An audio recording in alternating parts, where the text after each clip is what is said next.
ನಮಸ್ಕಾರ ಗೆಳೆಯರೇ. ನನ್ನ ಹೆಸರು ವಿಜಯ್. ನಾನು ಒಬ್ಬ ಮಿಕ್ಸಿ ರಿಪೇರಿ ಮತ್ತು ಸ್ಟವ್ ರಿಪೇರಿ ಮಾಡುವವನು. ನನ್ನ ಬಳಿ ಮಿಕ್ಸಿ ರಿಪೇರಿ ಮಾಡಿಸಿಕೊಳ್ಳಲು ಬಂದಂತಹ ಪ್ರೀತಿ ಎಂಬುವವರ ಕಥೆಯನ್ನು ನಾನು ಇಂದು ನಿಮಗೆ ಹೇಳೋಕೆ ಹೊರಟಿರೋದು.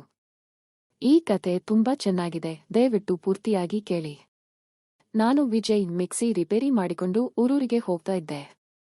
ಸಾಕಷ್ಟು ಮಹಿಳೆಯರು ತಮ್ಮ ಮಿಕ್ಸಿ ರಿಪೇರಿ ಮಾಡಿಸಿಕೊಳ್ಳಲು ಬರ್ತಾ ಇದ್ರು. ಕೆಲವೊಂದು ಸಲ ಈ ಕೆಲಸ ನನಗೆ ಒಂದು ರೀತಿ ಮಜಾ ಕೊಡ್ತಿತ್ತು. ಯಾಕಂದ್ರೆ ಮಿಕ್ಸಿ ಹಾಳಾಗಿದೆ ಅಂತ ಅವಸರದಿಂದ ಓಡಿ ಬಂದಾಗ ನಾನು ಅವರನ್ನು ನೋಡ್ತಾ ಸುಮ್ಮನೆ ನನ್ನ ಕಣ್ಣು ತುಂಬಿಸಿಕೊಳ್ಳುತ್ತಿದ್ದೆ. ಹೀಗೆ ಒಂದು ದಿನ ನಾನು ಒಂದು ಊರಿಗೆ ಮಿಕ್ಸಿ ರಿಪೇರಿ ಮಾಡಲು ಹೋಗಿದ್ದೆ. ಆ ಊರಿನಲ್ಲಿ ಹೆಚ್ಚು ಮನೆಗಳಿರಲಿಲ್ಲ, ಕೆಲವೊಂದಷ್ಟು ಮನೆಗಳು ಮಾತ್ರ ಇದ್ದವು. ನಾನು ಅಂದು ಅಲ್ಲಿಗೆ ಹೋಗಿದ್ದಾಗ ಒಬ್ಬರು ಸುಂದರವಾದ ಆಂಟಿ ಓಡುತ್ತಾ ನನ್ನ ಕಡೆಗೆ ಬರ್ತಾ ಇದ್ರು. ಅವರು ಎಷ್ಟು ಅವಸರದಲ್ಲಿ ಬರ್ತಾ ಇದ್ರು ಅಂದ್ರೆ ನಿಜಕ್ಕೂ ಹೇಳೋಕೆ ಆಗಲ್ಲ. ಅವರು ಹತ್ತಿರಕ್ಕೆ ಬಂದು, ನೀವು ನನ್ನ ಮಿಕ್ಸಿ ರಿಪೇರಿ ಮಾಡ್ತೀರಾ ಅಂತ ಕೇಳಿದ್ರು. ನಾನು ಹೌದು, ನಾನು ರಿಪೇರಿ ಮಾಡ್ತೀನಿ ಅಂತ ಹೇಳುತ್ತಾ ಅವರ ಜೊತೆ ಮಾತಾಡೋಕೆ ಶುರು ಮಾಡಿದೆ. ಅವರು ನನ್ನನ್ನೇ ನೋಡುತ್ತಾ ನನ್ನ ಜೊತೆ ಮಾತನಾಡುತ್ತಾ ಹತ್ತಿರ ಬರ್ತಾ ಇದ್ರು, ಮತ್ತೆ ತಮ್ಮ ಮುಖವನ್ನು ನನ್ನ ಹತ್ತಿರ ತಂದು ಮಾತನಾಡುತ್ತಿದ್ದರು. ನನಗೆ ಆಗ ಏನೋ ಒಂಥರ ಅನ್ನಿಸ್ತಾ ಇತ್ತು. ಆದ್ರೂ ನಾನು ಮೊದಲಿಗೆ ಏನೂ ಪ್ರತಿಕ್ರಿಯೆ ನೀಡಲಿಲ್ಲ. ನಂತರ ಅವರು ಮಾತನಾಡುತ್ತಾ, ನನ್ನದೊಂದು ಬೀಗ ಇದೆ. ಅದರ ಕೀ ತುಂಬಾ ದಿನಗಳ ಹಿಂದೆ ಕಳೆದು ಹೋಗಿದೆ. ಅದಕ್ಕೆ ಯಾವುದೇ ಕೀಯನ್ನು ಇನ್ನೂ ಹಾಕಿಲ್ಲ, ನೀವು ಅದಕ್ಕೆ ಹಾಕಿ ಸರಿ ಮಾಡಿಕೊಡ್ತೀರಾ ಅಂತ ಕೇಳಿದರು. ನನಗೆ ಇವರು ಬೀಗದ ಬಗ್ಗೆ ಏನಕ್ಕೆ ಮಾತಾಡ್ತಾ ಇದ್ದಾರೆ ಅಂತ ತಿಳಿಯಲಿಲ್ಲ. ನಾನು ಮಾಡ್ತೇನೆ, ಆದ್ರೆ ನಾನು ಮಿಕ್ಸಿ ರಿಪೇರಿ ಮಾಡೋನು, ಬೀಗವನ್ನು ರಿಪೇರಿ ಮಾಡೋದಿಲ್ಲ ಅಂತ ಹೇಳ್ದೆ. ಆಗ ಅವರು, ಇಲ್ಲ, ನಿಮ್ಮ ಕೈಯಲ್ಲಿ ಅದನ್ನು ರಿಪೇರಿ ಮಾಡಲು ಆಗುತ್ತೆ ಅಂತ ನಗುತ್ತಾ ಹೇಳಿದ್ರು. ನನಗೆ ಅವರ ಮಾತಿನ ಅರ್ಥ ತಿಳಿಯುತ್ತಿರಲಿಲ್ಲ. ಆಗ ಅವರು ಬಿಡಿಸಿ ಹೇಳೋಕೆ ಶುರು ಮಾಡಿದರು, ನಾನು ಮಾತನಾಡುತ್ತಿರುವುದು ಬರೀ ಬೀಗದ ಬಗ್ಗೆ ಅಲ್ಲ, ಅದರ ಬಗ್ಗೆ ಅಂತ. ನನಗೆ ಆಗ ತಿಳಿಯಿತು ಇವರು ಯಾವ ವಿಚಾರದ ಬಗ್ಗೆ ಮಾತಾಡ್ತಾ ಇದ್ದಾರೆ ಅಂತ. ನಾನು ಕೂಡ, ಹೌದು, ನೀವು ಅದರ ಬಗ್ಗೆ ಮಾತಾಡ್ತಾ ಇದ್ದೀರಿ ಅಂದ್ರೆ ಬೇಕಾದರೆ ನಾನು ಪ್ರಯತ್ನ ಮಾಡ್ತೀನಿ ಅಂತ ಹೇಳ್ದೆ. ಯಾವಾಗ ಅಂತ ಅವರು ಕೇಳಿದರು. ನಾನಾಗ, ನಿಮಗೆ ಯಾವಾಗ ಬೇಕೋ ಅವಾಗ, ಆದರೆ ಅದು ತುಂಬಾ ದಿನಗಳಿಂದ ಕೀ ಇಲ್ಲದೆ ತುಕ್ಕು ಹಿಡಿದಂತೆ ಆಗಿದೆ, ಸ್ವಲ್ಪ ಎಣ್ಣೆಯನ್ನು ಉಪಯೋಗಿಸಬೇಕಾಗುತ್ತೆ ಅಂತ ಹೇಳ್ದೆ. ಅವರು ನಕ್ಕರು. ಎಣ್ಣೆಯನ್ನು ಬೇಕಾದರೆ ನಾನು ತರುತ್ತೇನೆ, ನಿಮಗೆ ಯಾವಾಗ ಅದನ್ನ ನಾನು ಸರಿ ಮಾಡಬೇಕು ಅಂತ ಹೇಳಿಯೇ ಅಂತ ಕೇಳಿದ್ರು. ಆಗ ಅವರು, ಇಂದು ಬೇಡ, ನಾಳೆ ಮಧ್ಯಾಹ್ನ ಇದೇ ಸಮಯಕ್ಕೆ ಇದೇ ಜಾಗಕ್ಕೆ ಬನ್ನಿಯೇ ಅಂತ ಹೇಳಿ ನನ್ನನ್ನು ಕಳುಹಿಸಿದರು. ನಾನು ನಾಳೆ ತನಕ ಕಾಯಲು ಆಗಲ್ಲ, ಇವತ್ತೇ ಆ ಕೆಲಸ ಮುಗಿಸಬೇಕು ಅಂತ ಕೇಳಿದೆ. ಆಗ ಅವರು, ಆ ಕೆಲಸ ಶುರು ಮಾಡಲು ಇದು ಸರಿಯಾದ ಸಮಯ ಅಲ್ಲ, ನಾಳೆ ಮಧ್ಯಾಹ್ನ ನಾನು ಹೇಳಿದಂತೆ ಈ ಸಮಯಕ್ಕೆ ಬನ್ನಿ, ಇವಾಗ ಸದ್ಯಕ್ಕೆ ಹೊರಡಿ ಅಂತ ಒತ್ತಾಯದಿಂದ ಕಳುಹಿಸಿದರು.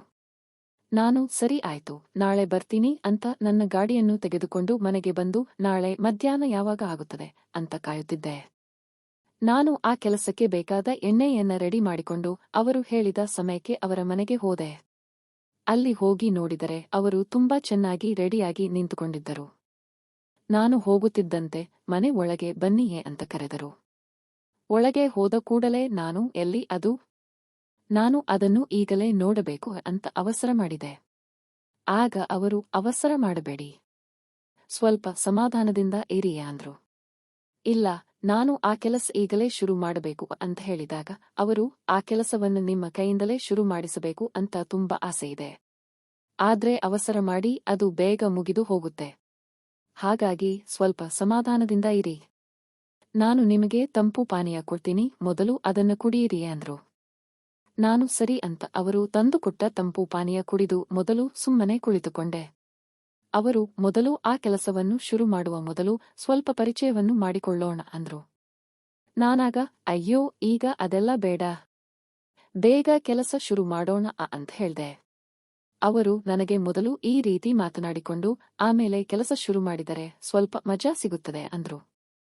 ನಾನು ನಿನ್ನೆ ಮಧ್ಯಾಹ್ನದಿಂದ ಇಂದು ಮಧ್ಯಾಹ್ನದವರೆಗೂ ಯಾವಾಗ ನಾನು ನಿಮ್ಮ ಮನೆಗೆ ಬರುತ್ತೇನೆ ಅಂತ ಕಾಯುತ್ತಿದ್ದೆ, ಆದ್ರೆ ಬಂದಮೇಲೆ ನೀವು ಇಷ್ಟೊಂದು ಕಾಯಿಸುತ್ತಿದ್ದೀರಲ್ಲ, ಇದು ನ್ಯಾಯಾನ ಅಂತ ಕೇಳ್ದೆ. ಆಗ ಅವರು, ಎಷ್ಟು ನಾವು ಸಮಾಧಾನದಿಂದ ಕೆಲಸವನ್ನು ಶುರು ಮಾಡುತ್ತೇವೋ ಅಷ್ಟು ನಿಧಾನವಾಗಿ ಕೆಲಸ ಸಾಗುತ್ತದೆ ಮತ್ತು ನಮಗೆ ನೆಮ್ಮದಿಯನ್ನು ಕೊಡುತ್ತದೆ, ನೀವು ಅವಸರ ಮಾಡಿದರೆ ಅದು ಬೇಗ ಮುಗಿದು ಹೋಗುತ್ತೆ, ಹಾಗಾಗಿ ನಾನು ನಿಮ್ಮನ್ನು ಸಮಾಧಾನ ಮಾಡುತ್ತೇನೆಯೇ ಎಂದರು. ನಾನಾಗ ನನ್ನ ಶಕ್ತಿಯ ಬಗ್ಗೆ ನನಗೆ ಗೊತ್ತು. ನಾನು ಏನಿಲ್ಲ ಅಂದರೂ ಸುಮಾರು 2 ಗಂಟೆಯವರೆಗೂ ಯಾವುದೇ ವಿರಾಮ ತೆಗೆದುಕೊಳ್ಳದೆ ಕೆಲಸವನ್ನು ಮಾಡುತ್ತೇನೆ ಅಂತ ಹೇಳ್ದೆ. ಆಗ ಅವರು, ಹೌದಾ? ನಿಮ್ಮ ಬಳಿ ಅಷ್ಟೊಂದು ಶಕ್ತಿ ಇದೆಯಾ? ನಿಮ್ಮ ಸಾಮರ್ಥ್ಯ ಅಷ್ಟೊಂದು ಇದೆಯಾ ಅಂತ ನಗುತ್ತಾ ಕೇಳಿದರು. ನಾನು, ನೀವು ಒಮ್ಮೆ ಆ ಕೆಲಸವನ್ನು ಮಾಡಲು ಬಿಡಿ. ನಾನು ನನ್ನ ಶಕ್ತಿ ಏನು ಅಂತ ನಿಮಗೆ ತೋರಿಸುತ್ತೇನೆ. ಆಗ ನೀವೇ ಗಾಬರಿಯಾಗುತ್ತೀರಿಯೇ ಅಂತ ಹೇಳ್ದೆ. ಆಗ ಅವರು, ಸರಿ ಆಯ್ತು, ಶುರು ಮಾಡೋಣವೇ ಅಂತ ಕೇಳಿದರು. ನಾನು, ಕೇಳುತ್ತೀರಲ್ಲ, ಶುರು ಮಾಡೋಣ ಬನ್ನಿ ಅಂತ ಹೇಳ್ದೆ. ಆಗ ಅವರು, ಎಲ್ಲಿಂದ ಶುರು ಮಾಡುತ್ತೀರಾ ಅಂತ ಕೇಳಿದರು. ನಾನಾಗ, ನಾನು ಈ ಕೆಲಸದ ಬಗ್ಗೆ ನನ್ನ ಮೊಬೈಲ್ನಲ್ಲಿ ನೋಡುತ್ತಿದ್ದೆ. ಆದರೆ ಇದೇ ಮೊದಲ ಬಾರಿಗೆ ನಾನು ಕೆಲಸವನ್ನು ಮಾಡುತ್ತಿರುವುದು. ಹಾಗಾಗಿ ಏನಾದರೂ ತೊಂದರೆಯಾದರೆ ಅಥವಾ ತಪ್ಪಾದರೆ ನನ್ನನ್ನು ಕ್ಷಮಿಸಿ ಅಂತ ಹೇಳ್ದೆ. ಆಗ ಅವರು, ನಿಮಗೆ ಈ ಕೆಲಸದಲ್ಲಿ ಪರಿಚಯ ಇಲ್ಲದಿರಬಹುದು. ಆದ್ರೆ ನನಗೆ ಈ ಕೆಲಸದ ಬಗ್ಗೆ ತುಂಬಾ ಪರಿಚಯ ಇದೆ. ನಾನು ನಿಮಗೆ ಇದನ್ನು ಸರಿಯಾಗಿ ಹೇಗೆ ಮಾಡೋದು ಅಂತ ಹೇಳಿಕೊಡ್ತೀನಿ ಅಂದ್ರು. ನಾನು, ಹೌದಾ? ಒಳ್ಳೆಯದೇ ಆಯ್ತು, ಹೇಳಿ. ಮೊದಲು ಹೇಗೆ ಪ್ರಾರಂಭ ಮಾಡಲಿ ಅಂತ ಕೇಳಿದೆ. ಆಗ ಅವರು, ನೀನು ಮೊದಲು ಈ ರೀತಿ ಮಾಡು. ಅದಾದ ಮೇಲೆ ಈ ರೀತಿ ಮಾಡು ಮತ್ತು ಆ ರೀತಿ ಮಾಡು ಅಂತ ನನಗೆ ಅವರು ತುಂಬಾ ಚೆನ್ನಾಗಿ ಕೆಲಸದ ಬಗ್ಗೆ ಹೇಳಿಕೊಡುತ್ತಿದ್ದರು. ನನಗೆ ಅದು ಮೊದಲ ಬಾರಿ ಆದುದರಿಂದ ಅಷ್ಟಾಗಿ ಗೊತ್ತಿರಲಿಲ್ಲ. ಅವರು ಹೇಳಿದಂತೆ ನಾನು ಕೆಲಸವನ್ನು ಮಾಡುತ್ತಿದ್ದೆ ಮತ್ತು ಅವರು ಕೂಡ ತುಂಬಾ ಚೆನ್ನಾಗಿ ಹೇಳಿಕೊಡುತ್ತಿದ್ದರು. ಅಂದು ನಾನು ದಿನ ಪೂರ್ತಿ ಆ ಕೆಲಸವನ್ನು ಮಾಡಿದೆ. ಧನ್ಯವಾದಗಳು ವೀಕ್ಷಕರೇ. ಕತೆ ಬಗ್ಗೆ ನಿಮ್ಮ ಅನಿಸಿಕೆ ಕಮೆಂಟ್ ಮಾಡಿ. ನಿಮಗೆ ಈ ಕತೆ ಇಷ್ಟವಾಗಿದ್ದರೆ ಲೈಕ್ ಮಾಡಿ ಮತ್ತು ನಮ್ಮ ಚಾನೆಲ್ಗೆ ಸಬ್ಸ್ಕ್ರೈಬ್ ಮಾಡಿ. ಇನ್ನೊಂದು ರೋಚಕ ಕತೆಯೊಂದಿಗೆ ಮತ್ತೆ ಸಿಗೋಣ.